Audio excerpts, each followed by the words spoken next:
I have the pleasure of being here with the legendary comedian, actor, radio personality. Y'all seen him. Def Comedy Jam. Y'all seen him in movies. Y'all seen him in sitcoms. Ricky Smiley's show.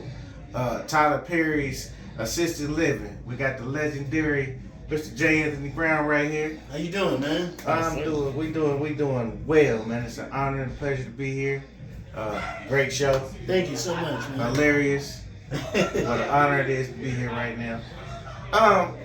What I want to know is right now, I first got familiar with you from the Def Comedy Jam. Yeah.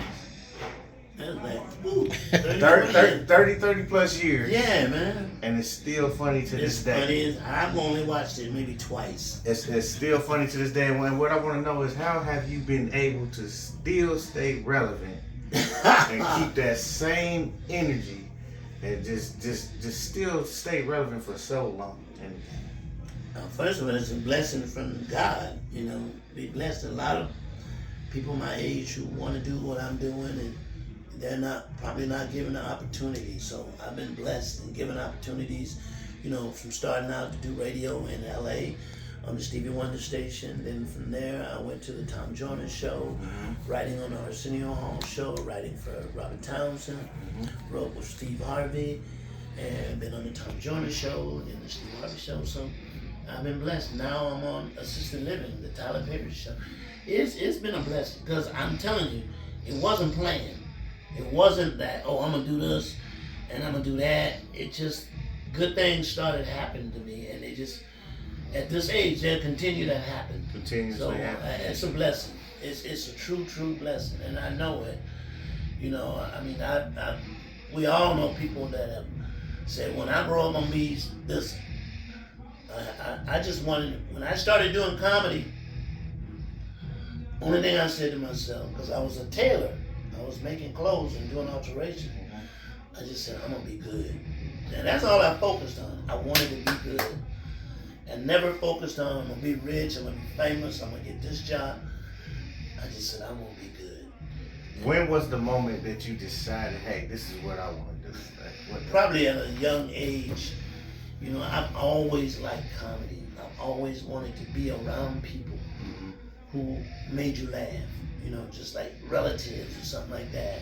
Yes. You know, I had a cousin, Melvin, that whenever he came to visit, I wanted to be in the room because he's going to say something funny. My Aunt Emily, I wanted to be, my mom and dad, they were not funny people, but I had funny relatives. My cousin, Ruth Allen, was funny. I worked for funny people. I remember I went to school, there was a guy named Rogers Dawkins. Hilarious. One of those guys that knew everybody's mama name, you know. I just gravitated and wanted to be close to anything funny, wanted to watch something funny, and I decided to be a comedian. You know, it was something I said I could do. When I saw other people do it, I said, you know, I can do that. It didn't happen like that. Right. You know, I would go on stage and bomb. I mean, who were some of your mentors that helped you out during your journey, like when you first got started? I think for me, it was being on the radio, being able to do radio made me, and then writing for Arsenio Hall. Writing for Arsenio Hall showed me how to write a joke. Subject, joke. You're gonna write. Oh, you was the writer for us. I was one of the writers for the show. So you could write a setup, like a guy went in the day and he bought a fish that could talk. Well, he was gonna need 3 jokes on that. And then you go another subject. That taught me how to write. So by the time I got to radio, I knew that you set up and you had to get in and get out fast. I got that training because I did, Stevie Wonder had a station and still has a station in LA called KGLH. A young man by the name of Rico Reed let me come on before I would go and work for Arsenio. I'd go at 6 in the morning, 9:30, I'd book out because I had to be at Arsenio at 10 o'clock. So radio and writing for Arsenio really helped me as a writer, to do stand-up. Because radio, you have to be quick. How did the situation with Arsenio Hall come about? I had a friend of mine Still a good buddy of mine. His name is Paul Clay. He was a writer for Arsenio. And I moved to LA. He said, man, you can do this. He said, when you come to LA, come over to the show. We're going to be writing the monologue. And back then he had 2 people writing the monologue. He said, as soon as we finish monologue, we out. We don't even stay and watch Arsenio do the jokes. So I'm in the room, they're in the room, they're writing jokes. And, you know how you boys, we talking. Somebody say something funny. And then I'm like, I say something funny. He's like, oh, that's funny. Can we put that in? I'm like, yeah. He says, you can do this. I said, man, first of all, I can't type. My spelling's horrible. He said, well, I'll type your jokes for you. Just put together some jokes and I'll send them to Arsenio. So this was a time to show you how far back. This was before text. You couldn't text. It was a fax. You had to fax. It was either fax or email. A fax machine. So I called him on the phone. I said, these are the jokes I want. He typed them up. He came to Arsenio. So I did that for about maybe a week. Maybe the second week, he called me up and said, Arsenio is doing your joke tonight. I'm like, fuck, no way. So I'm in somewhere working on the road. I turn on the Arsenio Hall show, and I see him do the joke I wrote. I'm going to tell you the joke. It might not be funny now, because it was 35 years ago. But the joke was LaToya Jackson said that she did a spread in Playboy because she wanted to further her career. That's the setup. Arsenio said, I want to further my career too, but I'm not going to get butt naked on a Harley Davidson. That's the joke. And I saw him do the joke. I'm like, fuck, I just wrote that joke. The next day I get a call. Arsenio wants to. Was that intended for him to do? Yeah, he gave it to Arsenio. Okay. Yeah. Because he knew that I wrote it. He said, my buddy wrote this joke. So he said, Arsenio wants to meet you. So I'm working. I said, well, I won't be back until such and such a date. When I come in, I go and I meet Arsenio. He's got this big, elaborate office, man. He's sitting behind the desk. He said, what's your name? I said, my name's J. Anthony Brown. He said, where you from? I said, I'm from Columbia, South Carolina. He said, I'll see you Monday. Wow. And that's how I got the job. And I quit because I thought I was going to get fired. So from there, from the Arsenio Hall show, what's after that? After that was probably Tom Joyner. Okay. Tom Joyner was 20 years. But I'd already written, Steve Harvey had another show called Me and the Boys. I remember that. Yeah, it was on for show. I thought that one, in my opinion, was one of his best shows. That and Family Feud. That Negro's untouchable on Family Feud. Oh, yeah. He's unbelievable what he does on Family Feud. Steve Harvey. And he was, people talk about Steve and make fun of him, but Steve and I go way back. We started comedy together. He was instrumental in me getting my first writing job on a sitcom, which was his show. He said he got a big deal. We're in the office. I'll never forget it. We're sitting in the office. He said, I'm going to do the show.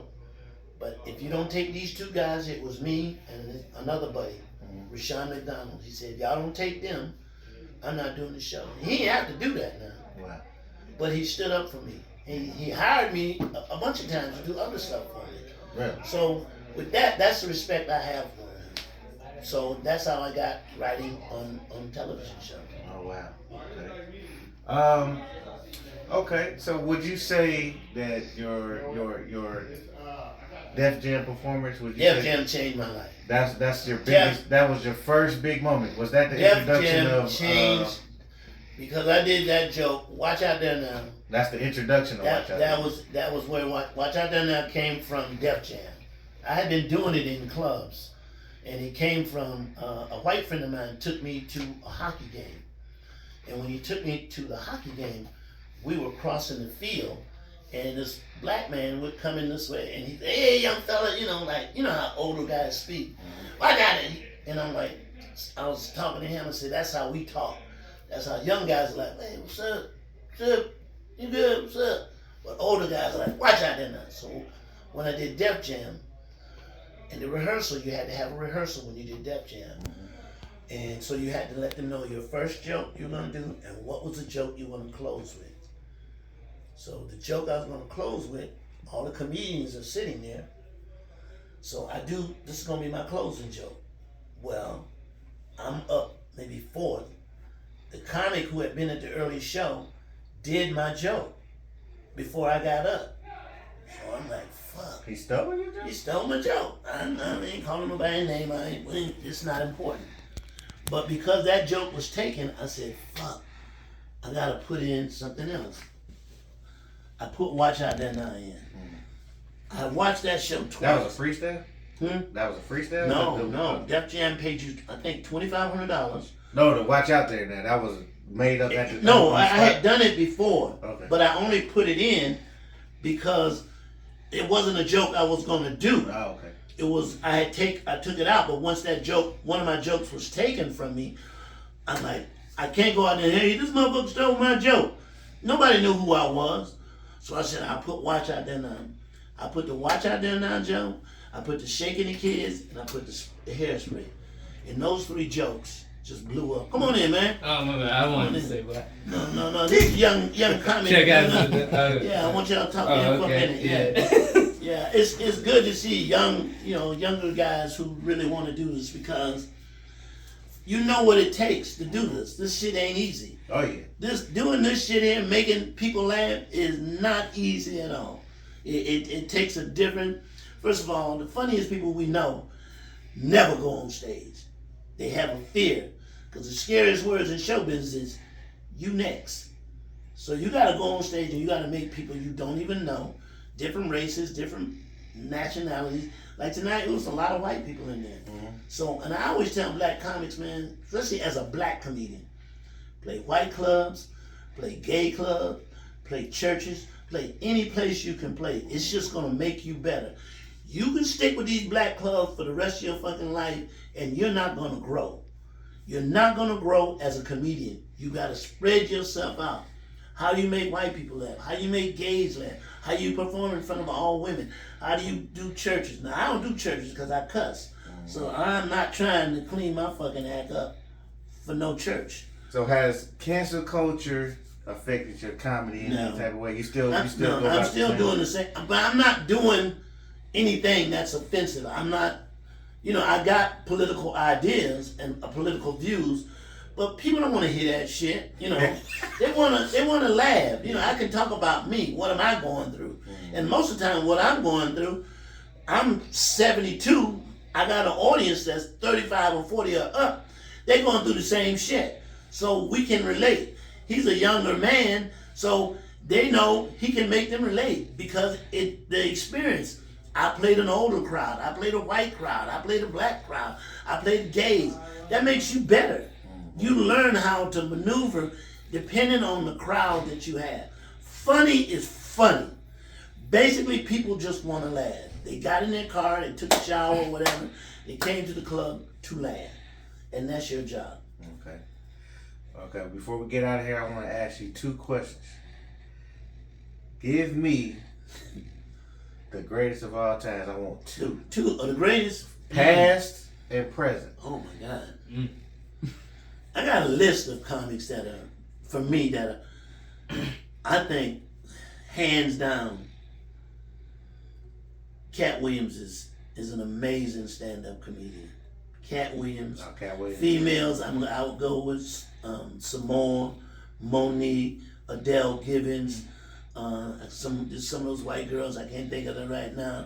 Their names are funny. Ellen DeGeneres, when she was doing comedy, was hilarious, very clever.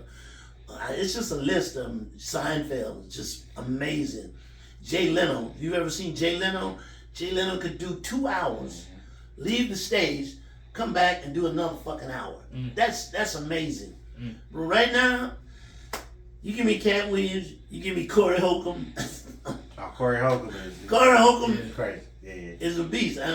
Katt Williams, all the shit he said, some of it was true. And my thing, he ain't say shit about me, so. So it don't matter. I don't matter. What's your take on that? Like with the Katt Williams interview, and Monique just did one too. So have you been able to watch and see what she said? The Bible says there'll be wars and rumors of wars. I never knew it would be comedians. Right. I never, but I owned a comedy club, and I'm going to tell you this. Some of the biggest fights and biggest arguments and biggest disagreements I've ever had because I own a comedy club was between comedians. We're not as funny and as jovial as we think. For one reason, a lot of comedians can't take a joke. Or they can joke somebody else, but if it turns on them, they want to fight.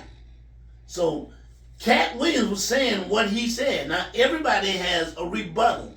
We was laughing, but you notice ain't none of the motherfuckers he talked about thought the shit was funny. Well, Michael Blackson is doing 20 minutes on it. And what's his name? Club next week I'm going to. Mike Epps. Mike Epps said, I saw how that's Mike Epps said, I wish the motherfucker had talked about me. Shit, yeah. I need some rest. So, that's just that's the nature of the beast. So it's kind of helping comedy a little bit, like. Cause look, Chris Rock slapped. He sold more tickets after he got the shit slapped out of him than he ever sold. Yeah. Because people wanted to see what is Chris gonna say. So now all the people who have been talked about, they're going to see them. Let me see what Steve got to say. Let me turn in on the radio, see what Steve got to say. Let me see what Shankry got to say. Let me see what Michael Blackson. And some of the shit he said was true. Face on his fat. He fat. It's no secret Steve had a hairpiece. Nobody was like, get the fuck out of here. We all knew. He told the truth. He said what he had to say. And some of the shit was funny. Some of it wasn't. But at the end of the day, it's comics against comics. It's black comics against black comics. So who's next? I ain't got nothing bad to say about nobody. Nobody. They didn't call my name. What's next? What's in the near future? Any? Oh man, I just shot a comedy special. It's already finished. It's finished. I'm shopping it now. Trying to get that money Monique turned down. He's taking. I'll take half of that Monique money. So I shot it. I paid for it myself, and that's just we do assisted living. We go back on March 24th. What season is assisted living? It'll be season 6. Season 6. Yeah. All right. Well, I appreciate. Man, thank you, man. I appreciate and you. look out for this young man right here, man. Tell him your name. Tell him your name. Introduce yourself to the world. Right? Next, Jarrell Beeman, man, just opened up for my guy, the OG legend of this game, man. Jarrell will call me if I'm in an hour and a half driving, performing. I will get a call from Jarrell. Mr. Brown, can I be on the show? Yeah, whatever. He always shows love, man. It's happy to work with him. Keep out looking for me, man. I just, did the Apollo, probably like 8 months ago. I got more things I've been doing. Run my own show here at this club. That's selling out every last Wednesday of the month. And I'm posting content too, so keep up with me, man. But it was good working with you, man. That's all. Once again, appreciate you. Thank you, man. Y'all know what it is. It's your boy Tiwan, Diwane. Y'all watching the mic. Shout out to JTOL. We'll catch y'all on the next one.